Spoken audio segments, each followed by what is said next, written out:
Bəs necə oldu ki, ləhcə ədəbi dili aradan çıxartdı? Ədəbi dilin nə olduğunu məncə insanların çoxsu unudub. Bu gün baş verən o neqativ proseslərin də biz nə zamansa nəticəsini görəcəyik. Cavanlarımızın fikirlərini ifadə etmə məsələsində böyük problemləri var. Bizim mütəfəkkirlərimizin əksəriyyətinin mükəmməl nitqi olub. Heydər Əliyevi götürək. İstər diksiyası, istər nitqin məzmunu, istər müraciət, istər səs tonu bir nümunədir, bir örnəkdir. Prezidentimiz İlham Əliyev son dedikləri o qədər gözəl səsləndi və o qədər mənim ürəyimdən tikan çıxartdı. Ya səhvdir, ya təxribatdır. Yəni nitqinizə fikir verin. Dostlar, hər birinizə xoş gördük. Uzun sözün qısası podkastın bu dəfəki qonağı filologiya üzrə fəlsəfə doktoru, hər birimizin sosial mediada Dilbil səhifəsi kimi tanıdığımız Dürdanə Rəhimzadədir. Xoş gördük Dürdanə xanım. Xoş gününüzə gələk, çox sağ olun. Dürdanə xanım, necəsiz? Şükür, yaxşıyam. Yaxşı olun həmişə. Dürdanə xanım, bir filoloq kimi Azərbaycan dilinə baxsaq, Azərbaycan dili necədir? Azərbaycan dili necə bir dildir? Çox gözəl sualdır. Azərbaycan dili struktur sistem baxımından bir çox dillərdən üstün olan dildir. Yəni bu aglutinativ dildir. Bunun ifadə vasitələri hədsiz dərəcədə genişdir. Mən söz ehtiyatı demirəm, ifadə vasitələri deyirəm. Çünki burada bir fikri vermək üçün, yeni söz yaratmaq üçün söz kökünə hər birinin özünün qrammatik funksiyası olan və hər birinin hətta qrammatik funksiyadan daha üstün özəlliyi olan şəkilçilər artırılır. Yəni bunun ifadə vasitələri son dərəcə genişdir. Biz ondan istifadə edirikmi? Bu məsələnin ayrı tərəfidir. Çox təəssüf edirəm ki, bugün Azərbaycan dilinin müasirləşmə səviyyəsini biz yetərincə zamanın axarına uyğun, sürətə uyğun apara bilmirik. O sürətə uyğunlaşa bilmirik. Çünki hamımıza bəllidir, biz Azərbaycan dilinin zənginliyindən danışırıq hər zaman, amma bu potensial zənginlikdir. Bugün insanların öz nitqlərində nümayiş etdirdikləri zənginlik deyil. Niyə? Çünki bir çox yeni ifadələr var ki, biz onları öz dilimizdə necə vermək lazımdır, hələ də müəyyənləşdirməmişik. Bu nə deməkdir? Bu deməkdir ki, bizim yeni lüğətlərə ehtiyacımız var. Bu deməkdir ki, bizim izahlı lüğətimiz 4 yox, heç olmasa 24 cild olmalıdır. Bu deməkdir ki, bu yeni sözlər gəldikcə bir qurummu, bir qrupmu, yəni bu işdən başı çıxan insanlar bu sözləri araşdırmalı, hansı tərcümə olunmalıdır, tərcümə etməli, hansını olduğu kimi qəbul eləmək lazımdır, olduğu kimi izahı ilə bərabər lüğətlərdə çap olunmalıdır. Uzun sözün qısası korpus yaradılmalıdır. Yəni bizim elə bir əlimizin altında elə bir tətbiq, elə bir sayt olmalıdır ki, biz ora girəndə Azərbaycan dilində bir sözü yazdıq, onun bütün lüğətlərdə mənaları çıxmalıdır. O söz haqqında nə bilməyimiz lazımdırsa, hamısı orada öz əksini tapmalıdır. Etimologiyadan tutmuş, bugünkü mənası və işlənmə sahələri, hamısı orada misalları ilə öz əksini tapmalıdır. Ən müasir terminlər də ora daxil olmaqla. Dürdanə xanım, televiziya aparıcılarının nitqlərlə bağlı tez-tez şərhlər gəlir, düzdür. Tənqid edənlər də olur, amma tərifləyənlər də olur ki, bu aparıcının nitqi gözəldir, bu aparıcının işlətdiyi ifadələr düzgün deyil. Ümumiyyətlə bir filoloq kimi televiziya aparıcılarının çıxışlarına baxanda orada hansı səhvləri görürsünüz? Əsasən diksiya ilə bağlı səhvlər var. Bir də mən indi düzdür belə son dövrlər çox aktiv baxmıram. Amma bəzən bir çox maraqlı verilişlər olanda YouTube-da çıxır və ya hər hansı bir podkastlar çıxır, ora baxıram. Orada maraqlı mövzuları yaxşı danışanlar adətən təklif eləyirlər, paylaşırlar. Amma o verilişlər var ki, bilirik, mən anamgilə qonaq gedəndə onlara adətən baxmaq məcburiyyətində qalıram. Məni qıcıqlandıran ən əsas məsələ həm sözlərin düzgün olmayan tələffüzü, həm də bir Türkiyə türkçəsi intonasiyası. Misal üçün, Misal üçün qız gəlsənə, misal üçün bizdə bir qız müraciəti yoxdur. Ay qız da, yəni Efir üçün deyil. ümumiyyətlə etik bir müraciət deyil. Bəzən məni tənqid eləyirlər ki, Türkiyə türkçəsi ilə niyə mən eyni dildi deyə bilərik. Amma Kök olaraq eyni dilə gedir. Müasir dil baxımından eyni ola bilməz. Bu ona oxşayır ki, biz deyirik ki, misal üçün Balqar dili, Rus dili, Polak dili, Belarus dili, Ukrayna dili hamısı eyni dildir. Eyni deyil. Slavyan dillərdə biz dillərin bölünməsini bilirik. Türk dilləri də bəli biz eyni yarım qrupa daxilik. Türkiyə türkçəsi, Türkmən dili, Qaqavuz dili, Azərbaycan dili. Bunlar yaxın dillərdir. Amma bu o demək deyil ki, mən Türkiyə türkçəsində danışacağam və deyəcəm ki, bizim dilimiz eyni dildir. Elə olsa, biz Türkiyədə gedib bir mağazada, ət mağazasında desək ki, mənə 2 kilo sümüklü ət çək. Bizə gülərlər. Çünki sümük onlarda ayrı mənanı ifadə edir. Və bu cür yüzlərlə söz var. O sərhədi saxlamaqla Türkiyə türkçəsi 20-30-cu illərdə özəlləşmədən keçib. Yəni onlar ərəb-fars ifadələrini, sözlərini dəyişib qarşılığın Türkiyə türkçəsindən yeni sözlər yaradaraq, dialektlərdə olan sözlərdən seçərək və s. Qədim türkçədən olan sözlər götürərək gözəl bir lüğət hazırlayıblar. Bunlardan uyğun olanı da var, olmayanı da var, dildə oturuşanı var, oturuşmayanı var, uğurlu olanı var, olmayanı var. Bu ayrı məsələdir. Prosesin özünün fəsadları olub, bu da ayrı məsələdir. Məsələ budur ki, bu sözlərin içərisində bizim də seçə biləcəyimiz sözlər var. Hansı bizə uyğundursa, bizdə onun qarşılığı yoxdursa, biz onları götürüb çox uğurlu bir şəkildə istifadə edə bilərik. Bunun üçün də yenə dilçilər, dilçi işçi qrupu və ya qurum, mən bilmirəm necə məsləhət görəcəklərsə, amma bununla keyfiyyətli bir şəkildə elə adamlar məşğul olmalıdırlar ki, onu görməyə potensialları olsun. Bir. İkincisi, onlar düşünməsinlər ki, mən bunu burada eləyirəm, amma evdəki uşaqlar nə yeyəcəklər. Yəni ona uyğun əmək haqqı alsınlar ki, ev barədə düşünməsinlər. Çünki bugün bu işlə məşğul olanlar, biz həqiqəti desək, 500-600 manat maaş alırlar. Aydın məsələdir ki, onlar başqa yerdə dərs demək və s. işlər görməlidirlər ki, keçinə bilsinlər. Ona görə biz onlardan başqa şey tələb eləyə bilmərik. Məsələnin obyektiv durumu elədir ki, ondan artığını onlar eləyə də bilməzlər, istəsələr də eləyə bilməzlər. Çünki burada bir çox səbəblər var. Obyektiv səbəblər var. Söhbət televiziya aparıcılarına düşmüşkən, ötən gün Audiovizual Şura aparıcılara irad bildirir ki, efirdə okey kəlməsinin işlədilməsi düzgün deyil.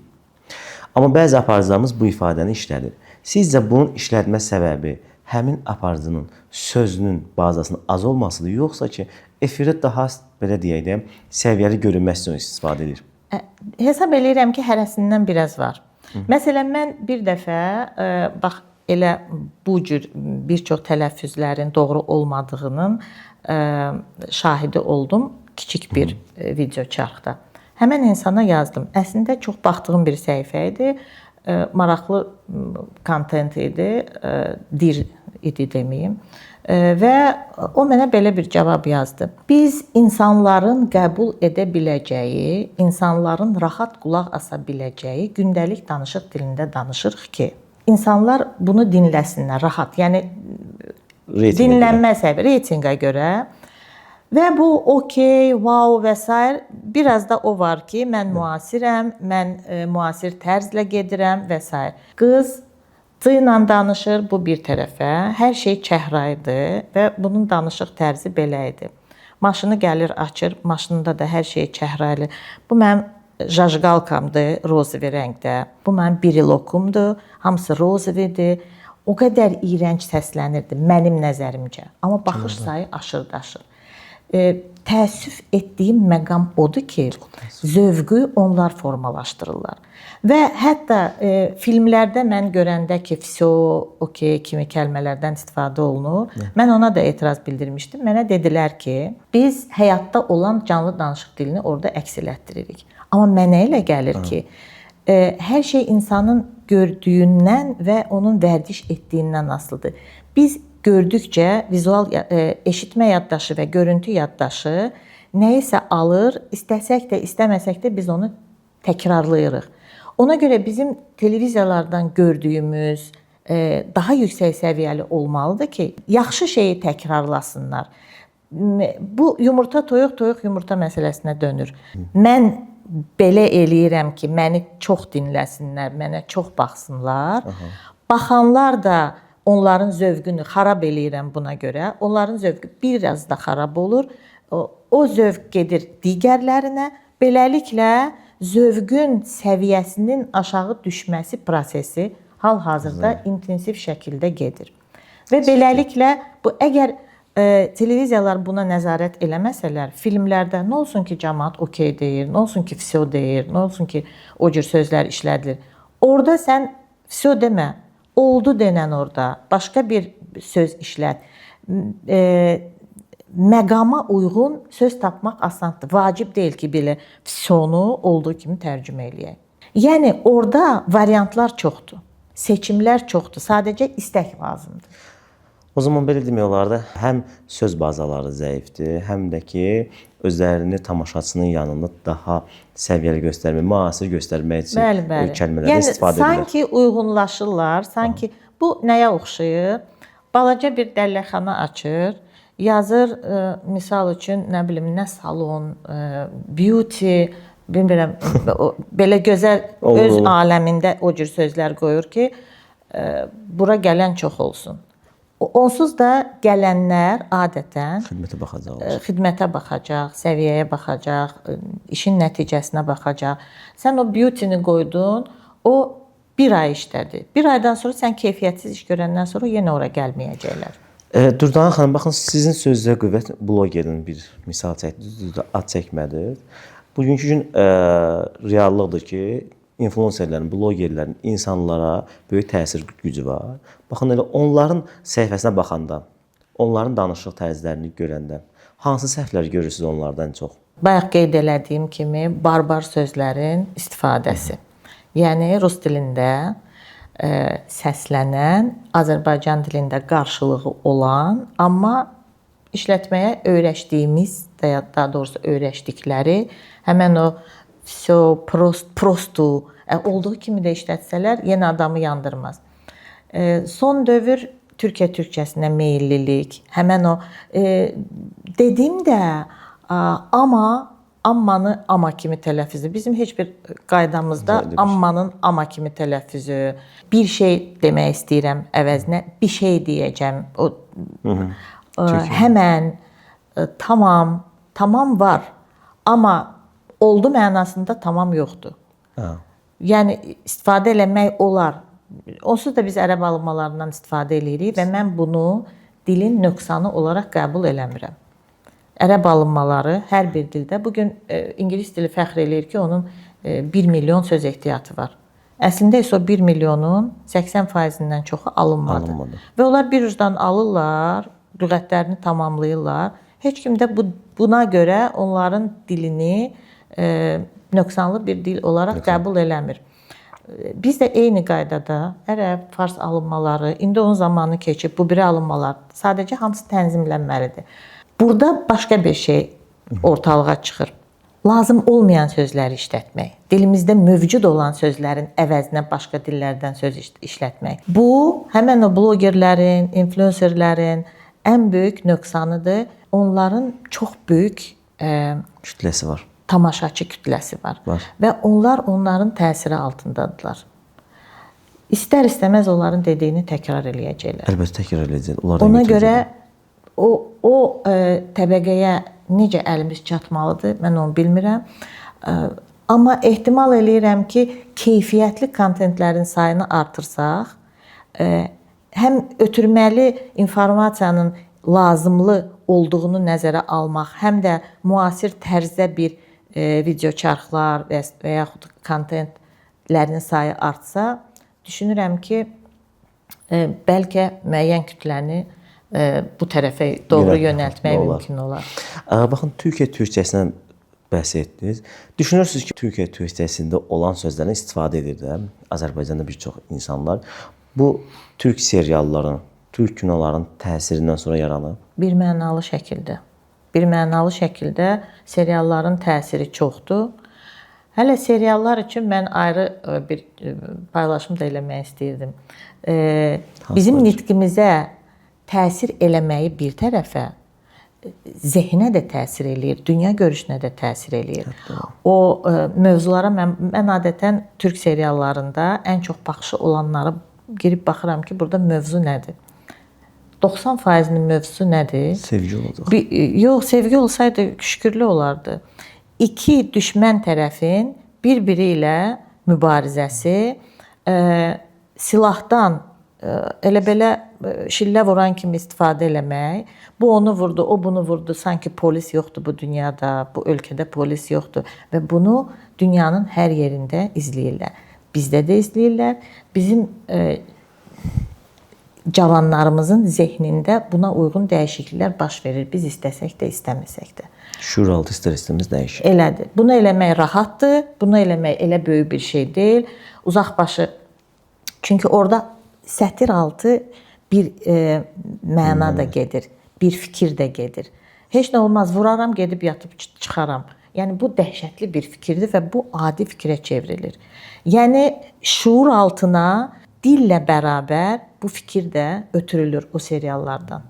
Hələ mən başqa nöqsanları demirəm, aşır-daşır mənəviyyatlarda, mənəviyyatda daha doğrusu. Başqa misal üçün o qohumlar arası əlaqələr. Baxırsam bu onu sevib, ən ağla gəlməz insanların bir-birinə sevgisi oyanır.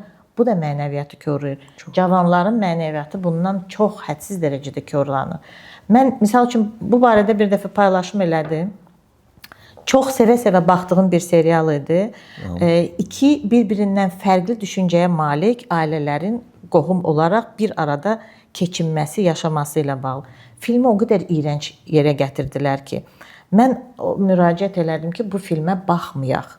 Çünki bu cavanlarımızın zövqünü korlayır, özdə belə əməlli başlı korlayır.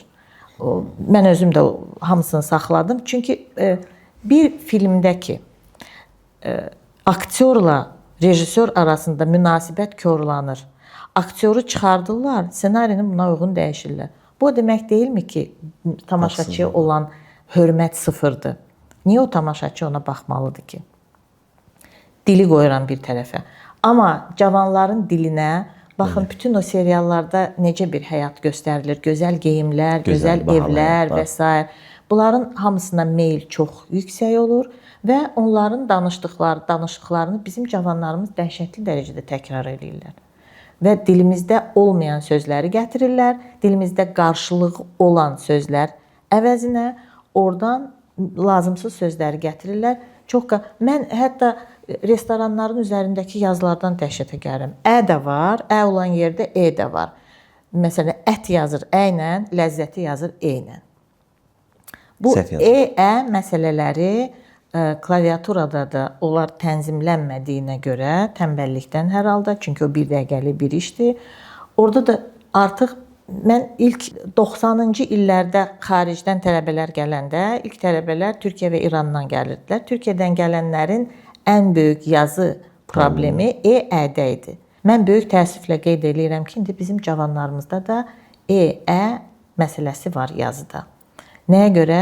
Çünki fikir vermirlər. Bu ə birazdan lazımsız bir hərfə çevriləcək, səsə yox. Çünki Türkiyə türkcəsində də ə səsi var, hərfi yoxdur. Onlar olmadığına görə, hərf olaraq ayırmadıqlarına görə o fərqi tuta bilmirlər. Bizimkilər də o yolla gedir. Dürdan xanım, söhbət ə-dən düşmüşkən bizim bir hərf problemimiz də var. Ç hərfi problemi. Ən çox da gənclərin dilində görürük. Mən hesab edirəm ki, bu orta məktəbdə səslərin tələffüzü ilə bağlı hissənin, yəni dil dərslərində, Azərbaycan dil dərslərində bu məsələ ilə bağlı hissənin və ya dərslərin olmamasından qaynaqlanır. Hökmən biz bunu orta məktəb proqramlarına salmalıyıq. Və fonetika kitablarında hər bir səsin tələffüzü zamanı tələffüz üzvlərinin yeri müəyyəndir. Bəli. O kitablarda göstərilir. Məsələn, ç tələffüz olunarkən dilin orta hissəsi üst damağa yapışır, təmas edir. Alınır ç. Siz tələffüz eləyin, görəcəksiniz ki, orta hissə yuxarı təmas elədi. Amma ç deyəndə dilin ön ucu qapanmış dişlərə təmas edir. Ç, ç. Eyni hal daha az təzyiqlə c və c hərflərindədir, səslərindədir. Bu səslər əslində bizim dialektlərdə var. Dialektlərdə varsa, mən bunu dəfələrlə demişəm, bütün Təbriz, Urmiya bu səslərdən istifadə edir. Bu deməkdir ki, bu səs bizim tarixi səsimizdir. Necə ki, n diftonqu. Sadəcə olaraq ədəbi dildə yoxdursa, biz ədəbi dildə danışmağa öz övladlarımızı öyrətməliyik. Ona görə orta məktəblərdə bu məsələyə xüsusi dərslər ayrılmalıdır, tələffüz məsələsinə. Amma qəti şəkildə bundan başqa hal-hazırki orfoepiya qaydalarının orta məktəbdə tələffüzə sirayət eləməsini mən bunun qəti əleyhinəyəm. Çünki mən narrar, yarrar, çünki mən məsələn nahiyəyə əvəzinə nahiyə tələffüzünün qəti əleyhinəyəm. Çünki taliyəyə əvəzinə aliyə tələffüzünün qəti əleyhinəyəm və burada bərbad səslənən tələffüzlər çoxdur. Əgər qayda əsasında biz tələffüz etsək. Bu qaydalara yenidən baxılmalıdır. Yəni buradan da müraciət eləyirəm. Bu orfoepiya qaydaları dilimizi lorulaşdırır. Əlbəttə bütün qaydalar yox, amma əksəriyyəti. Maraqlanan varsa, konkret hansıların nəyə təsir elədiyi barədə yazılı şəkildə də, şifahi şəkildə də deyə bilərəm. 80-90-cı illərdə fikir versək, insanlar necə səlis, ahəngli və düzgün tələffüzlə danışırlar. Düşünürsünüz ki, insanlarımızda danışıq qabiliyyətini itirib? Tam haqlısınız. Mən bəzən bizim o vaxtki düşüncə insanlarına, aktyorların natiqlərə, natiq deməyim də, qiraətçilərə, onların şeir deməklərinə və s. baxıram, o çıxışlara, ən nəhayət diktorların çıxışlarına baxırıq.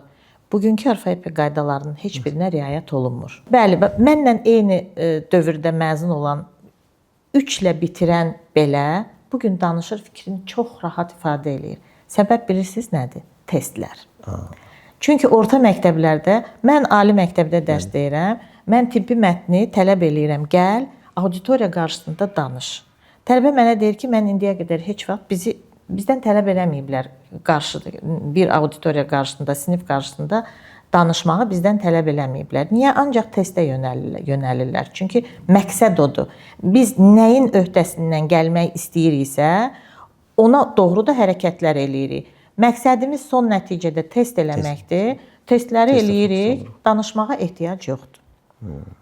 Amma mən danışdırıram. Niyə? Çünki bugün cavanlarımızın auditoriya qarşısında danışıqda ümumiyyətlə fikirlərini ifadə etmə məsələsində böyük problemləri var. Ona görə orta məktəblərdə şifahi nitqi bərpa etmək lazımdır. İfadə yazıları, bilmirəm, esselər var, amma nə dərəcədədir bildiyimə görə o qədər yüksək səviyyədə deyil. Məncə yüksək. İnşa yazıları deyim də. Amma hər bir məsələ ilə bağlı onlardan fikir almaq lazımdır. Uşaqları çox danışdırmaq lazımdır. O vaxt orta məktəblərdə şifahi danışıq çox yüksək səviyyədə idi. Bütün fənlərdən sən gəlirdin, danışırdın. İndi o danışıq yoxdur, ancaq test üzərində işləyirlər. Tələbat yoxdur deyə yavaş-yavaş bu öz təsirini göstərir. Bugün baş verən o neqativ proseslərin də biz nə zamansa nəticəsini görəcəyik. Bugün danışmayanların, danışa bilməyənlərin kökündə testlərin başlanğıc nöqtəsi durur. Bəs necə oldu ki, ləhcə ədəbi dili aradan çıxartdı? Mən deməzdim ədəbi dili aradan çıxardı. Bu gün əksinə ədəbi dilə meyllilik çoxalıb, sadəcə ədəbi dilin nə olduğunu məncə insanların çoxsu unudub. Ədəbi dildə danışmaq istəyirəm deyənlər necə danışmalıyam sualına cavab verə bilmirlər. Bir tərəfdən orfoepiya qaydalarının qarmaqarışıq olması, digər tərəfdən orta məktəbdə danışığın tələb edilməməsi, başqa bir tərəf orta məktəbdə qrammatikaya diqqətin azaldılması. Çünki baxın, mən şifahi nitqlə bərabər yazıya da çox önəm verirəm. Və yazımızda əgər biz qaydamız varsa ki, beynin içi deyəndə beynin ikinci saiti yerində qalır, amma beynin yaxşı işləyir deyəndə, yəni mənsubiyyət olanda ikinci sait yazılmır. Bunun arasındakı fərqi bugün insanların 90% bilmir. Əgər bu qaydamız varsa, bu qaydaya hər kəs riayət eləməlidir. Ya qaydanı dəyişməliyik, ya buna riayət olunmalıdır. Buna riayət olunmaq üçün nə lazımdır? O suala cavab orta məktəbdədir. Orta məktəbdə bu, yəni testlərə cavabla olmur. Bu imlalarla olur, bu söz imlaları ilə olur. Biz bugün çox sevirik oxuma, anlama, dinləmə, anlama və s.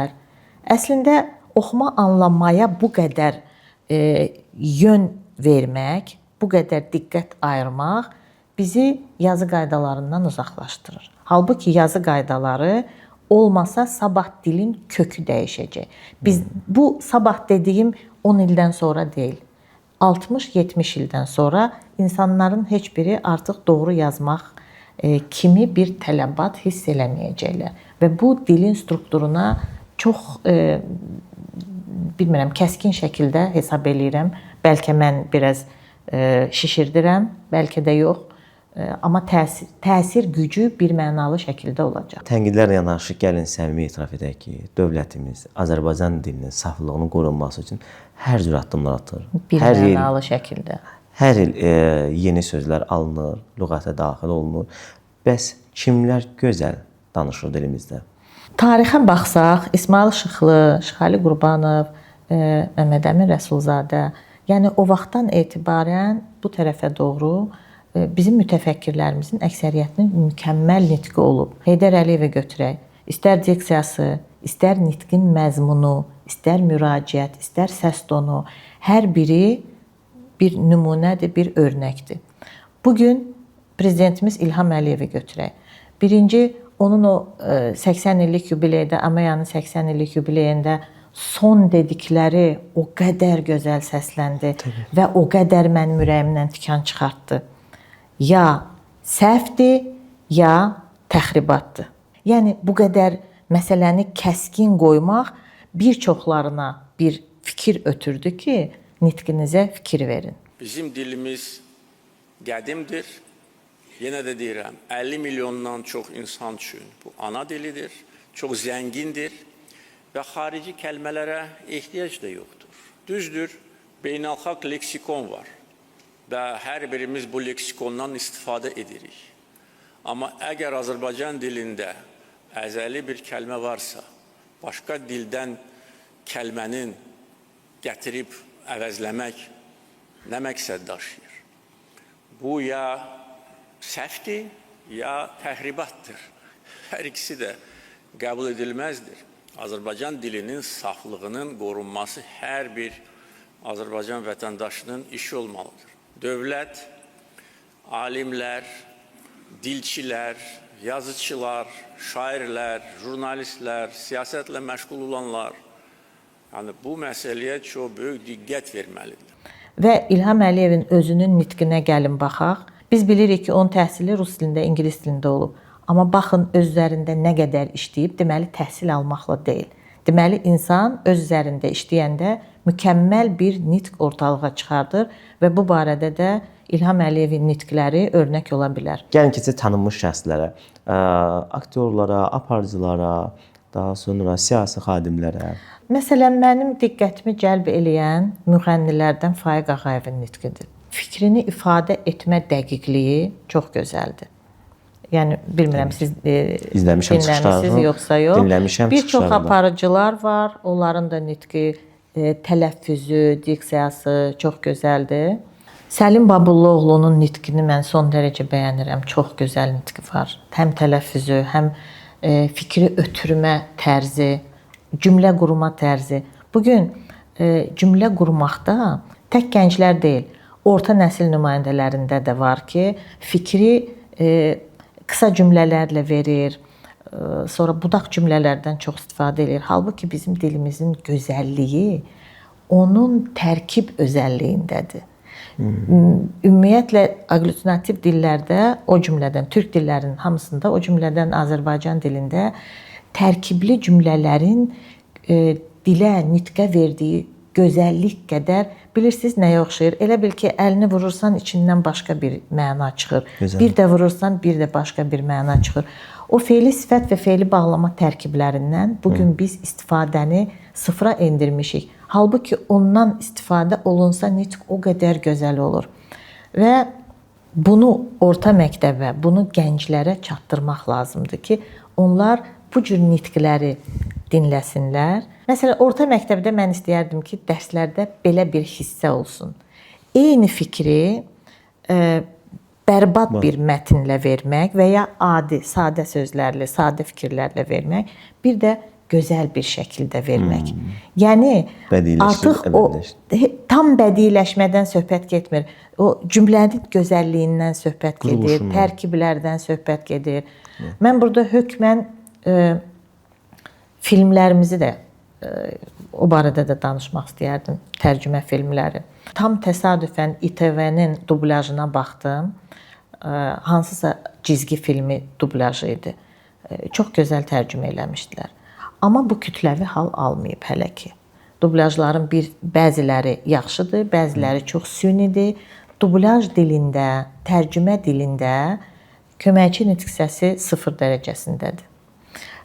Tərkiblər 0 dərəcəsindədir.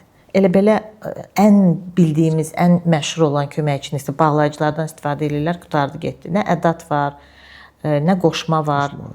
Yəni onu minimuma çatdırırlar deyə tərcümə də dəqiq alınmır. Tərcümənin üzərində də işləmək lazımdır. Başa düşürəm, verirlər proqramlara, vaxtları azdır, maliyyə məsələləri və s. orada bir çox şeylərdən danışırlar. Amma buna bir 10 dəqiqə lazımdır ki, uzaq başı yarım saat lazımdır ki, bir dilçi mütəxəssis baxsın, desin ki, bu belədir, belədir. Yəni düzəliş eləsin, versin və salam. Orada insan faktoru olmalıdır. Mütləq. Təkcə proqramla bitmir. Axırda buna bir insan gözü, bir dilçi gözü baxmalıdır.